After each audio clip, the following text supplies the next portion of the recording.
Cometimento de uma falta grave pelo sentenciado preso gera consequências administrativas, sanções disciplinares, e gera consequências penais, sanções penais que refletem diretamente na liberdade dele. Para aplicação das sanções disciplinares, tem um procedimento administrativo disciplinar e a competência é da autoridade administrativa, diretor do presídio. Para aplicação das sanções penais, temos que ter um procedimento judicial, uma audiência de justificação para homologação desta falta grave e a competência é do juiz da execução.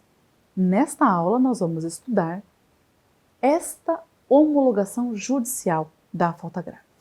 Como é que ela funciona? Então imagina que teve o PAD, o procedimento administrativo disciplinar, lá na unidade prisional depois do cometimento da falta disciplinar. Assim que concluído, ele é remetido integralmente ao juiz da execução penal. Isto é o que a lei determina. É assim que deve ser feito. Se não é realizado assim na sua comarca, está errado. Tá? Isto é o que a lei determina. Então é isso que você tem que exigir que seja feito. Então vamos considerar que está acontecendo assim. Chegando o PAD no juízo da execução, o Poder Judiciário foi provocado, recebeu uma provocação, então tem que se iniciar o procedimento judicial para homologação da falta grave. Mas a gente já sabe que o Supremo Tribunal Federal, em julgamento pelo rito dos recursos repetitivos, estabeleceu o tema 941 e disse o quê? Conforme a gente vê aqui na tela, que a oitiva do condenado pelo juízo da execução penal em audiência de justificação, realizada na presença de defensor e do Ministério Público, afasta a necessidade de prévio procedimento administrativo disciplinar, assim como supre eventual ausência ou insuficiência de defesa técnica no PAD instaurado para apurar a prática de falta grave durante o cumprimento da pena. Pois bem, a apuração, o procedimento judicial de apuração da falta grave vai ter alguns passos. O primeiro é a chegada do PAD integralmente lá no juízo da execução. Na sequência, como segundo passo, o Ministério Público vai ser intimado para se manifestar acerca daquela falta grave cometida. Em regra, o Ministério Público vai pedir a homologação da falta grave e a aplicação das sanções penais cabíveis. Em terceiro passo, o que ocorre? A defesa é intimada para se manifestar e, neste momento, ela indica ali as provas que quer produzir. Vem para o juiz como quarto passo, ele decide quais provas serão produzidas ou não e marca audiência de justificativa. Em quinto lugar, a audiência é realizada, são ouvidas as testemunhas, são produzidas as provas e, por último, o sentenciado é ouvido. Em sexto lugar, as partes apresentam suas alegações finais, que podem ou não ser orais, podem ser orais ou escritas, o juiz dá a sua decisão e, por fim, abre-se prazo para recurso. Eu sei que não é em todas as comarcas que é seguido este rito. Em várias comarcas funciona assim. A autoridade administrativa remete o PAD ao juiz da execução penal, o juiz da execução penal algumas vezes já marca a audiência de justificação e intima as partes para comparecimento. Outras vezes chega ao PAD o cartório da vista diretamente ao Ministério Público, na sequência o juiz já marca a audiência de justificação e intima a defesa e o sentenciado para comparecer. Nenhuma dessas situações representa nulidade. Mesmo que o juiz marque direto a audiência de justificação, sem abrir para a defesa apresentar um rol de testemunhas ou indicar provas que ela quer produzir, isto não significa nulidade se deste ato não resultar um prejuízo para o sentenciado. Por quê? Porque em 90% dos casos, pelo menos até hoje, o que ocorre é que a defesa não indica nenhuma prova a ser produzida nas audiências de justificação. Então, os juízes adotam este rito por uma questão de celeridade. Se isso ocorrer no procedimento em que você atua ou num procedimento que você verifica que já ocorreu, um processo que você entra depois, o que é que vai configurar nulidade? Recorde-se que nós estamos falando de direito penal quando falamos de execução penal. Em questão penal, só existe nulidade se há um prejuízo ao réu, ao sentenciado. Nós aplicamos aqui o princípio pas de nullité sans griffe, aquele princípio francês. Então, se você for intimado direto para a audiência, chega na audiência, você pede para ouvir testemunhas, pede para produzir provas e o juiz indefere e isso te causa um prejuízo, o procedimento é nulo. Porque daquele rito diferenciado adotado, teve uma consequência negativa, teve um prejuízo para o sentenciado.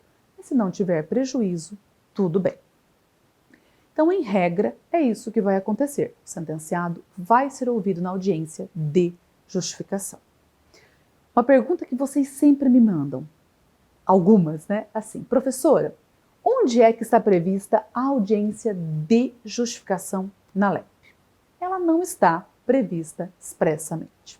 A audiência de justificação, ela decorre da leitura do artigo 118 que vocês veem aqui na tela. Ele diz aqui no parágrafo 2º dele que nas hipóteses dos incisos 1 e do parágrafo anterior deverá ser ouvido previamente o condenado.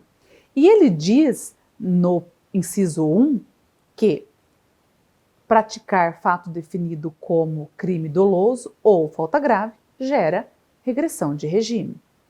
Quem é que tem o poder de determinar a regressão de regime? O juiz. Então, se ele diz que para ter uma regressão de regime determinada pelo juiz, no caso de novo crime ou falta grave, o sentenciado tem que ser ouvido previamente, aí está a previsão da audiência de justificação, da interpretação do parágrafo 2º do artigo 118. Então, para o juiz determinar uma regressão de regime nos casos de uma falta grave ou de um novo crime, precisa ouvir o sentenciado. Para isso, precisa de uma audiência de justificação. Professora, e onde é que está previsto que eu posso produzir provas na audiência de justificação?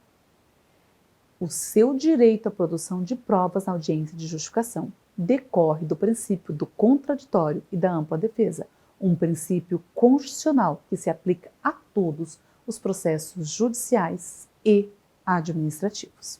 Então, é neste princípio constitucional que você vai se albergar para pedir, requerer a produção de provas durante o procedimento de homologação de falta grave, que, inclusive, tem uma audiência de justificação. Ela tem este nome porque é a oportunidade que o sentenciado tem de apresentar uma justificativa para ter cometido uma falta grave.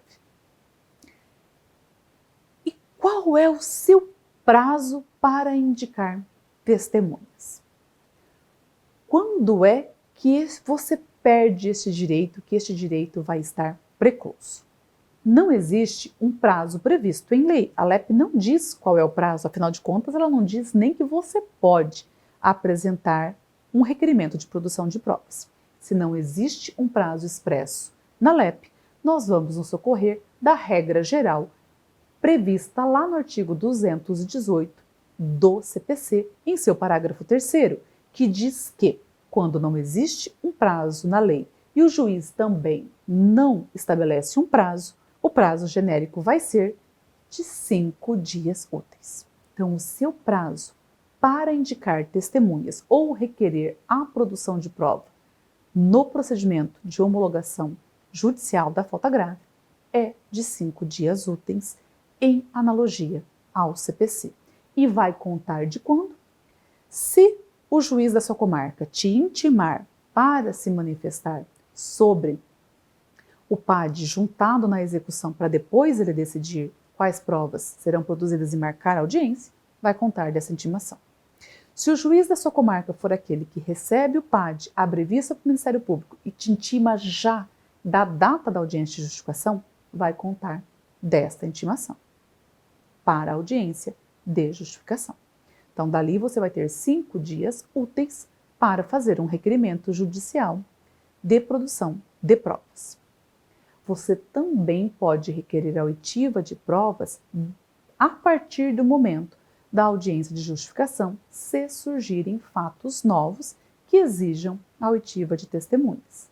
Mas é difícil surgir fato novo numa audiência de justificação, porque se só o sentenciado vai ser ouvido, só ele vai apresentar uma justificativa, e ele é seu cliente, ele podia ter te contado tudo antes da audiência. Então, a não ser que seja um caso muito peculiar, onde algum agente penal, algum policial penal também vai ser ouvido como testemunha, raramente você vai ter a possibilidade de pedir a produção de provas após a audiência.